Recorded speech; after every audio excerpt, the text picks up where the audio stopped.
नमस्कार, आपका बहुत बहुत स्वागत है। आप सभी को करवा चौथ की हार्दिक शुभकामनाएं। व्रत सुहागिन महिलाओं के लिए सबसे महत्वपूर्ण दिन होता है। पति की दीर्घायु एवं अखंड सौभाग्य की प्राप्ति के लिए इस दिन भालचंद्र गणेश जी की अर्चना की जाती है। करवा चौथ पर व्रतियों को करवा चौथ माता की कथा पढ़ना चाहिए। इस कथा को पढ़ने से सुहाग की लंबी आयु होती है। तो आइए शुरू करते हैं करवा माता की कथा। देवी करवा ने अपने पति के साथ तुंगभद्रा नदी के पास रहती थी। एक दिन करवा के पति नदी में स्नान करने गए तो एक मगरमच्छ ने उनका पैर पकड़ लिया और नदी में खींचने लगा। मृत्यु करीब देखकर करवा के पति करवा को पुकारने लगे। करवा दौड़कर नदी के पास पहुंची और पति को मृत्यु के मुंह में ले जाते हुए मगरमच्छ को देखा। करवा ने तुरंत एक कच्चा धागा लेकर मगरमच्छ को एक पेड़ से बांध दिया।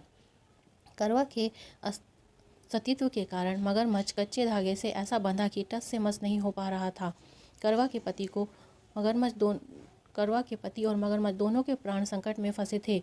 करवा ने यमराज को पुकारा और अपने पति को जीवन दान देने के लिए और मगरमच्छ को मृत्युदंड देने के लिए कहा। यमराज ने कहा, मैं ऐसा नहीं कर सकता क्योंकि अभी मगरमच्छ की आयु शेष है और तुम्हारे पति की आयु पूरी हो चुकी है। क्रोधित होकर करवा ने यमराज से कहा, अगर आपने ऐसा नहीं किया तो मैं आपको श्राप दे दूंगी। सती के श्राप से भयभीत होकर यमराज ने तुरंत मगरमच्छ को यमलोक भेज दिया और करवा के पति को जीवन दान दिया। इसलिए करवा चौथ के व्रत को सुहागिन स्त्रियां करवा माता से प्रार्थना करती हैं कि हे करवा माता, जैसे आपने अपने पति को मृत्यु के मुंह से वापस निकाल लिया वैसे ही मेरे सुहाग की भी रक्षा करना। करवा माता की इस तरह सावित्री ने भी कच्चे धागे से अपने पति को वट वृक्ष के नीचे लेटा कर रखा था। कच्चे धागे में लिपटा प्रेम और विश्वास ऐसा था कि यमराज सावित्री के पति के प्राण अपने साथ लेकर नहीं जा सके। सावित्री के पति के प्राण को यमराज को लौटाना पड़ा था और सावित्री को वरदान देना पड़ा था कि उनका सुहाग हमेशा बना रहेगा और लंबे समय तक दोनों साथ रहेंगे।